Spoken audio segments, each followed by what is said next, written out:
Hello. I'm going to talk to you today about relationships and just different factors that we need when we're in a relationship.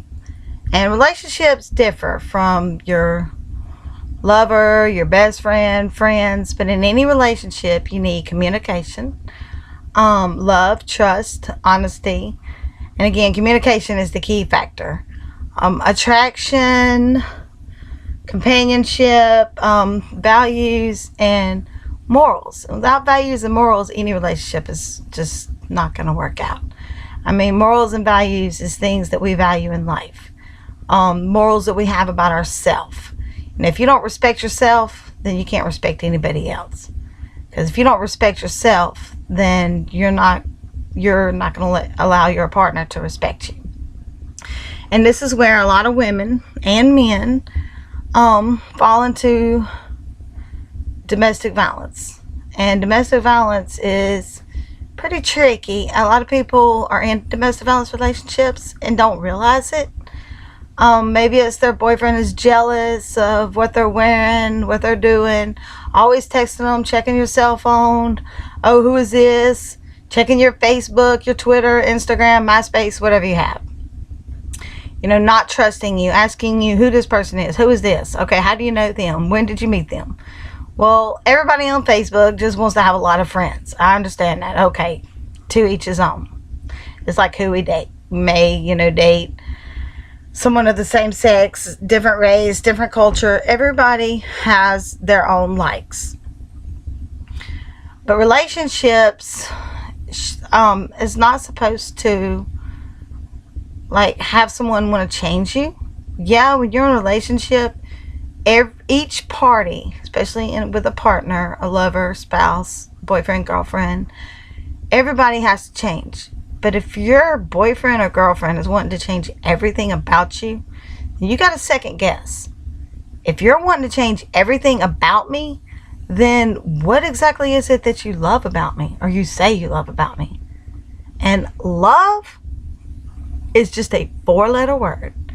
If that person is not contributing in your everyday life, showing you that they love you, they can tell you every second, baby, I love you. I love the way you dress. I love the way you smell.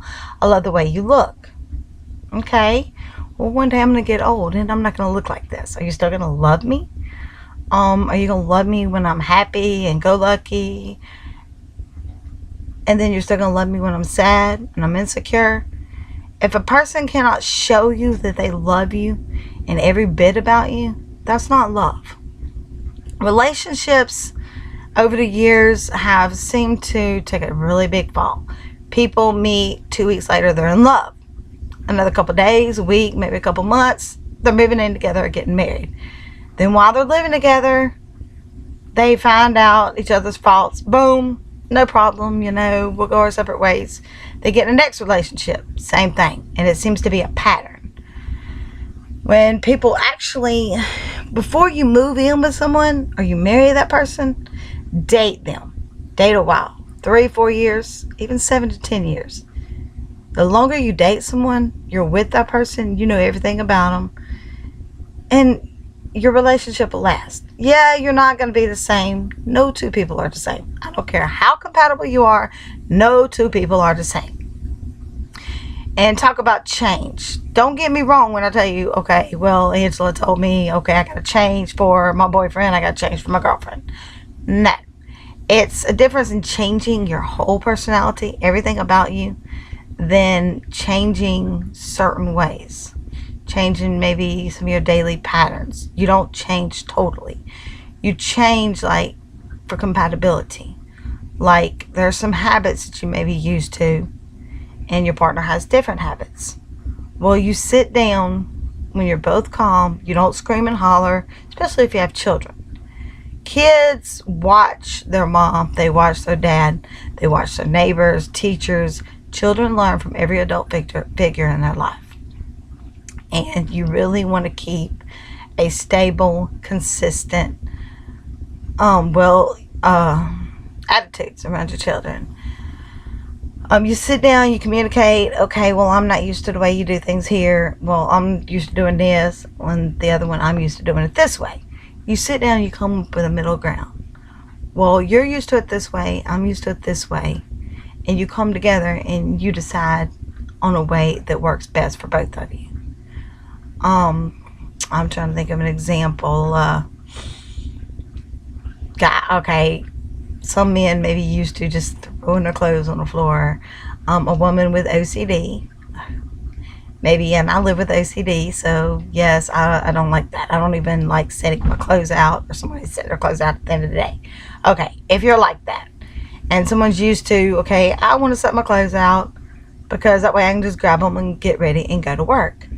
Well, have like a shelf or a nightstand or somewhere where your spouse or your children can set their clothes out on the shelf or on top of their dresser, where they're not laying everywhere and they're not scattered. Fold them up nicely, or you can buy them hooks on the back of your bedroom door. I have one of those. I have one in every room, and they can take one outfit and hang it on the door, no problem. Come on, work with me here. But to talk about accountability, and I left out attraction. I want to talk about attraction. Yeah, a lot of relationships, men and women alike, they'll get with someone because they're attracted to that person. Okay, attraction. Yes, in order to be with someone, you have to be attracted to them, but not necessarily in a sexual manner. Not just be attracted because they're beautiful, handsome, fine. Oh, he's sexy, got a sex pack. He's dark complected. Because let me tell you, one day, that sexy, good-looking man or woman will get old. Things are going to sag. Things are going to fall apart. They're not always going to have that six-pack. You may get with them. Their energy level is going to fall, gain weight. Are you still going to love them? Maybe. But if you're just with that person, or you just marry that person for physical attraction, it ain't going to work. Attraction is good to have. Everybody should be attracted to their mate. But attraction, you need to be attracted to not just their body and their looks, but attracted to their mind, where they're going in life. If you get with someone that you're compatible with, yeah, you're not going to be 100% compatible, but someone who has the same morals and values, a couple is going to be a little different. Like, you take a woman that is going somewhere, she has morals, values about herself, she plans for the future, and she has this guy that she's totally attracted with. They have so much in common, really good, the families love each other, and they seem to be perfect for one another. But this woman, she's a planner, he is a fly-by-the-night guy. She fell in love with him for that. Maybe she fell in love with him as a person, or maybe things in her background, she could have been raised by a single mom, single dad, maybe looking for love in the wrong places, maybe not had love as a child, and finding that in a mate. Well, attraction, you have to be attracted to that person's physical appearance as well as their mental appearance. Like, how they think, what they do. You got to care. You don't just care about the person because of the way they look. You got to truly care about someone and how they feel 100% of the time. You can't just love somebody when times is good, and then when times are bad, you're fighting, you break up. That is not a relationship. Not a true relationship. That's a relationship gone bad. And I've had my share of relationships. I've had some good ones. I've had some bad ones. I've had my heart broke billions of times. I met the love of my life when I was in my 40s, just 2 years ago, September 4th, 2012. This man broke me. I mean, he was jealous of my school. I'm in college, my children, his kids, his grandkids. I mean, he just wanted all of my time. And I wanted to give him my time, and he was suffocating me. And then when I would try to talk to him, it would be like, oh, I'm suffocating you. You don't love me. You don't want to spend time with me. You ain't got time for me. If I don't answer my cell phone, I'm cheating on him. And I live in a country town, a little hick town in Georgia, where you don't get cell phone service. He knows this because he would come over and be cussing his phone, broke 4 phones in less than a month because he couldn't get service. But yet still, when I didn't get service, it's my fault. I'm cheating. I don't want to answer the phone. Cuss me out. Of course, I would take him back. roller coaster for 2 years. I'm sure a lot of people have went through this, and then you say, I'm never going to love again. Yes, I said it. But truly, if you put God first in your life, and you ask God to bring that person into your life, He will. When you least expect it. All my friends kept telling me that. And I'm like, yeah, whatever. I don't want it. Don't need it. Got to the point where, okay, I'm going to try this dating thing. Yeah, well, I tried. I just couldn't go. So, started seeing this guy. We was talking on the phone, emailing, texting, and we met. Our first date, actually, was with my boys at a Christmas break in a little town called Royston in Georgia. We had a blast. I mean, this guy loves children like I do. Still. Okay, hadn't known each other that long. We are planning a future. But just remember, when you get in a relationship, I don't care how good it seems. It's always going to be good at first, of course. You know, men, women, they're going to be on their best behavior. Well, just no matter how much you think you love this person, just watch for signs, watch for jealousy. If they're jealous because they're not hearing from you every second, if you're at a store or a restaurant and a man or woman flirt with you and they're like, do you want him rather than me? Okay, a lot of women, they're like, oh, my man's jealous of me because he's scared of losing me. Sometimes, and a lot of times that is the case, and they could be picking, but a lot of times, first sign of domestic violence. And let me tell you, physical violence starts with jealousy. Trust me. It's not cool to be jealous, because jealousy, then you have trust issues. If you're always accusing your girlfriend or boyfriend, or flirting with someone, or being with somebody else, chances are the person accusing is the one doing it. Or they're insecure about themselves, and that jealousy is going to turn into violence. So before you get into a relationship, I'm not telling you if your boyfriend's jealous or your girlfriend's jealous to go ahead and break up with them. No, that's not what I'm telling you. Talk to them, explain to them how it makes you feel. If it keeps up, talk to them again. If it continues and gets worse, get out. The sooner that you get out of a bad relationship, the better off you'll be. There's millions and trillions of people in the world. There is one person for everybody. I thought that I met the love of my life September 4th, 2012. Boy, was I wrong. I was given over 100%. He was given nothing. I did everything. I cooked. I cleaned. I was there for him when he needed me. But when I needed someone, when I was upset about something, I was creating drama. He didn't want to talk about it, change it. When we would fight, he was always sorry. So let's talk about it so it don't happen again.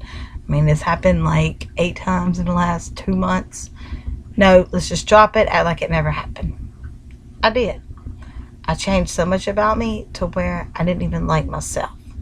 And eventually, the love of my life, who I thought was the love of my life, I started to resent meeting him.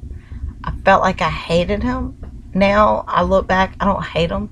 I just can't stand him. I can't stand his ways. And I regret him ever walking into my life.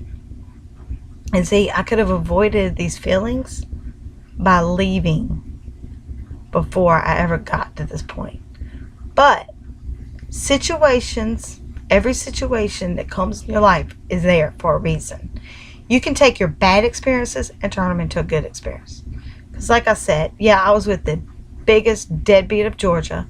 The man was 13 years older than me. And the love of my life. I mean, I would have done anything in the world for this man. I loved him with all my heart. But I now have somebody in my life who not only tells me he loves me, but he shows me. He shows me in his actions. He shows me in his words. He's there for me. He's there for my children. And he has kids. He loves his children, his granddaughter.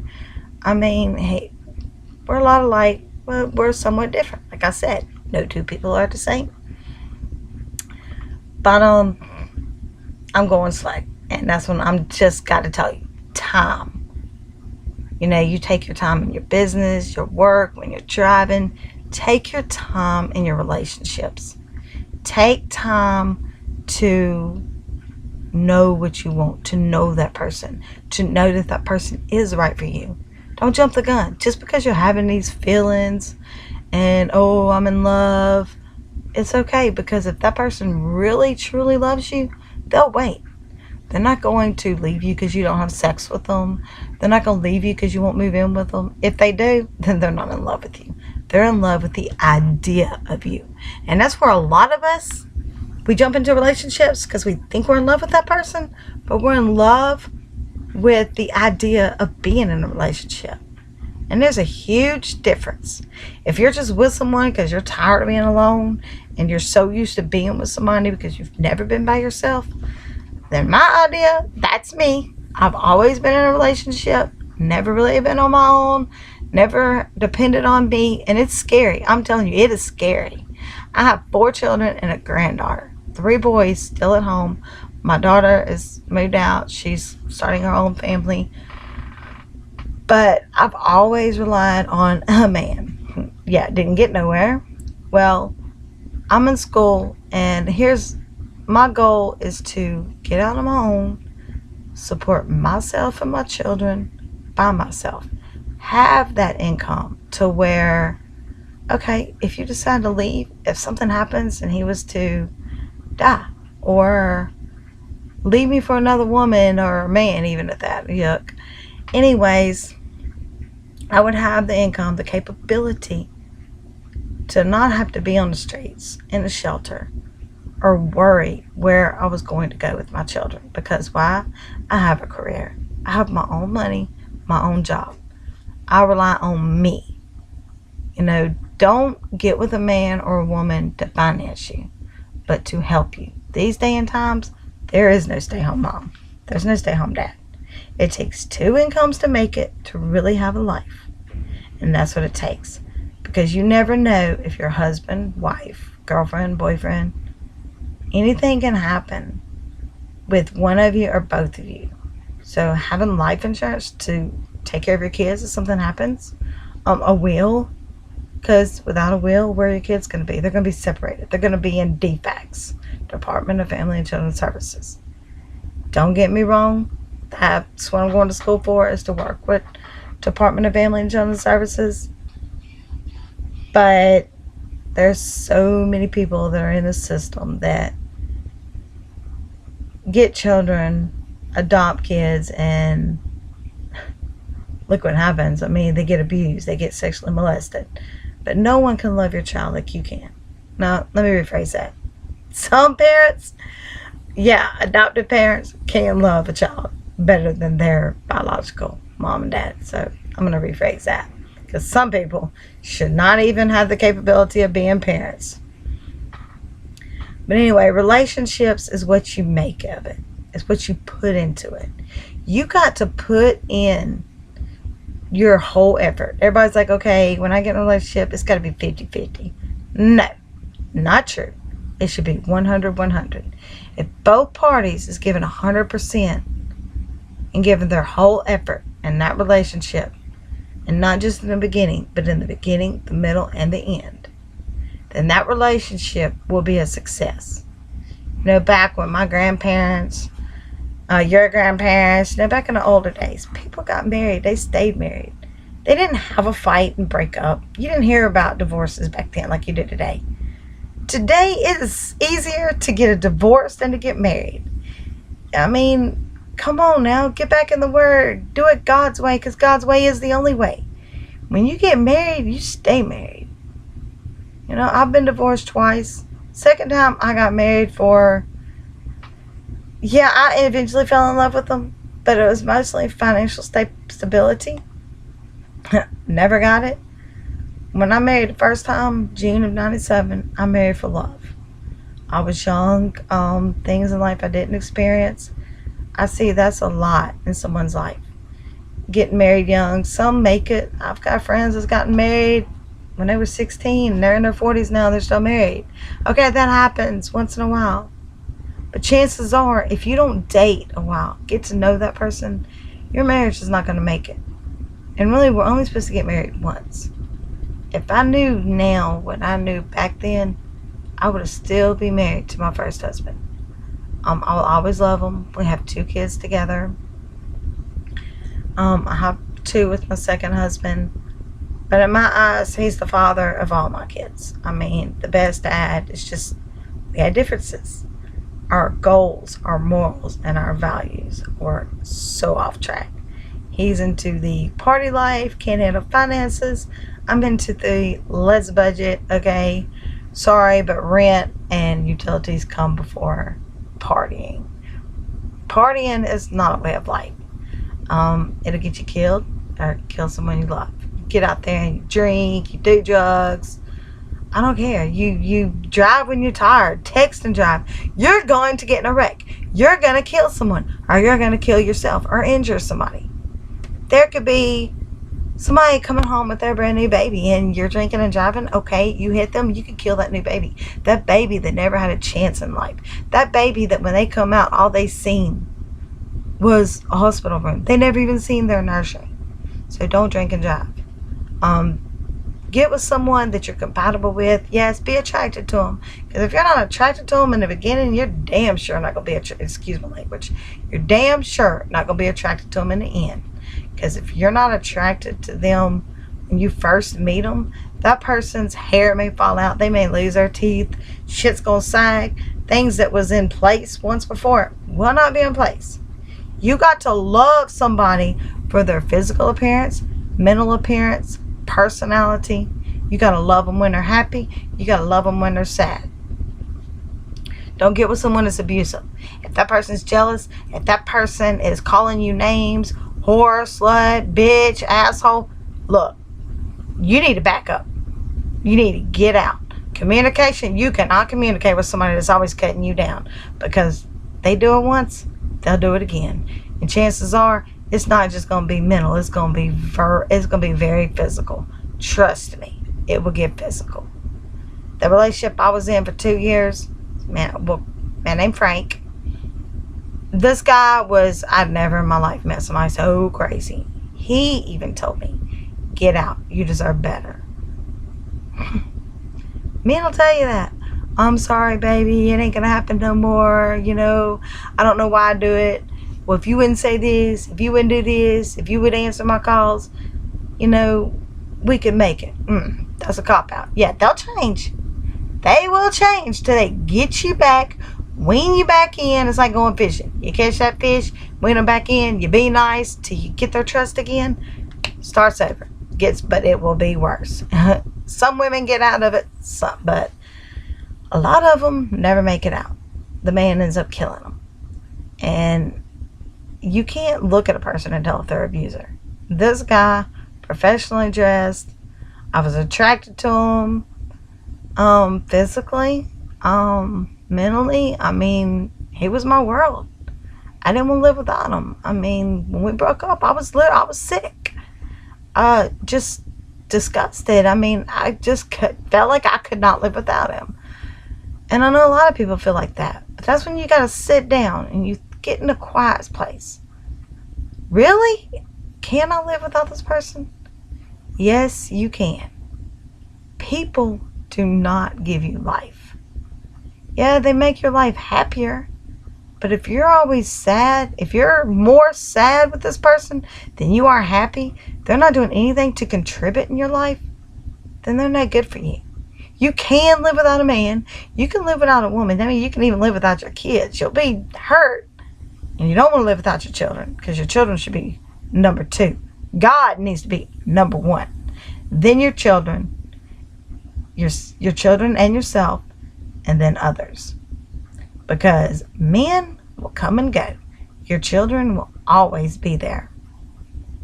So just always remember that. Your children are going to love you no matter what. No matter what you look like, how you act. Kids are amazing. I see so many children being abused. They're upset with their life. They're disgusted, don't like the way their parents treat them, but they love their parents. And I'm like, wow, you deserve better. This child needs to be in a better home. But your kids are always going to love you, no matter what.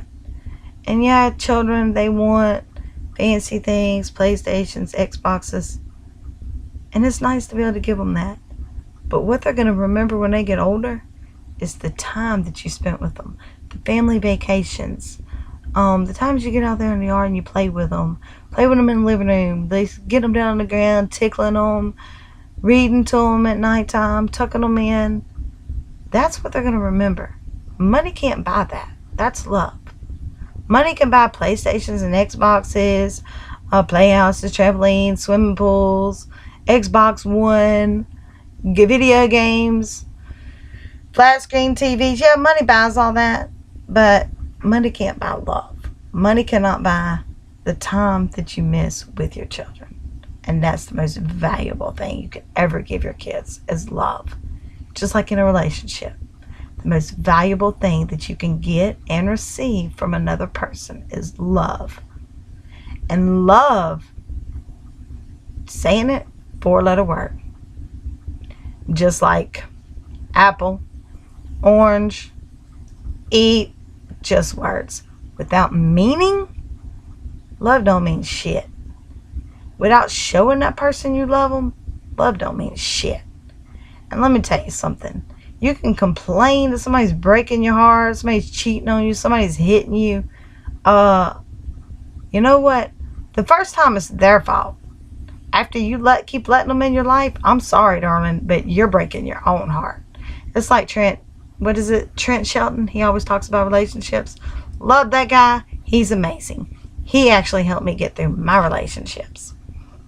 And you can even check him out on YouTube, Twitter, Facebook. Trent Shelton, he is awesome. Watch his videos. I'm telling you, between him and the song by Sarah Evans, A Little Bit Stronger, I always wanted to be there. Just in time, I realized I wasn't thinking about Frank anymore, and I started doing better for myself, and out of the blue, started seeing this guy, and wow, I started falling for him. And I'm still falling for him. I'm scared to death. He knows that. But I'm going slow. And that's what I suggest that you do. Watch them. If you have children, watch them around your kids. Never trust nobody alone with your kids because you don't never know in this day and time. Watch how they act. And yeah, we're still new and he's good, but time will tell. I'm telling you, time is money. Time in a relationship is the best thing you can do. Just give it time. Just get to know them. Go out, get to know them when you're out. See how they act at home. See how they act, how they clean their home, how they work. Do they show up? When they're sick, how do they act? When they're sad and depressed, how do they act? Of course, their personality is going to change somewhat, but if it changes on like a whole 100-degree level, hello, something's wrong there. If they're only treating you good when times is good, and then when times is bad, and say your finances are bad, you lose a parent, you lose a friend, you're just not in a very good mood, and you don't want to, you're just disgusted, and you're in a bad mood, grappling on them, and then you see that they're like, okay, you call me when you get in a better mood. That's good. But if you call them and you say, look, I need to talk, and you're needing to talk to them, and they don't want to talk to you because, you're just ill, and your boyfriend or girlfriend cannot be there for you. See, if you're planning on marrying somebody, then your spouse, not your best friend, the person you're with should be there for you 100%. Okay? Yeah, if you're fighting, then you need to walk away and you need to talk when things are better. But if you need somebody, you shouldn't have to get on Facebook. You shouldn't have to get on YouTube. You shouldn't have to get on Twitter. You shouldn't have to go to your neighbor next door, your best friend, not even your mom, your dad, or your sister. You should be able to go to the person that you're in a relationship with. They should be your very, very best friend. Your best friend, your lover, your companion, your everything. And with all these factors, with your morals, values, attraction, love, trust, communication, all these factors put into just one thing. All them factors make up a good relationship. And I'm not going to say perfect. No relationship's perfect. If you don't fight and you don't argue, and I'm not talking about, okay, fist fight, let's get it on, tear each other's head off. No. Fighting with words. Fussing. Let's just say fussing. If you don't fuss, in the first you may not fuss. You may not fuss for the first year of your life, 6 months. But if you don't have some fusses or disagreements, something's wrong. Somebody, if not both of you, is holding something in.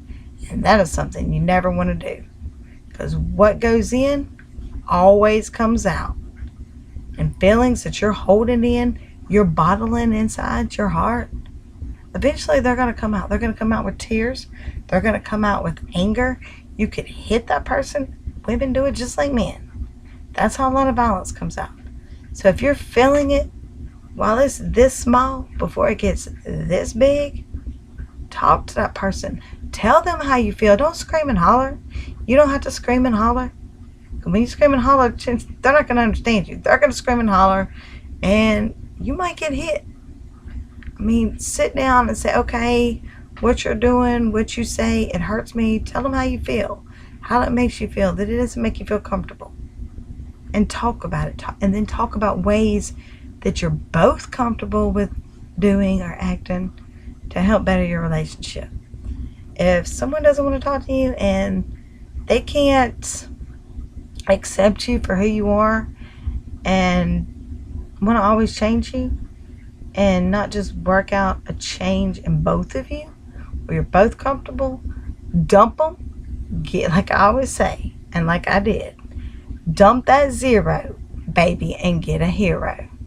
Till next time, have fun and be blessed.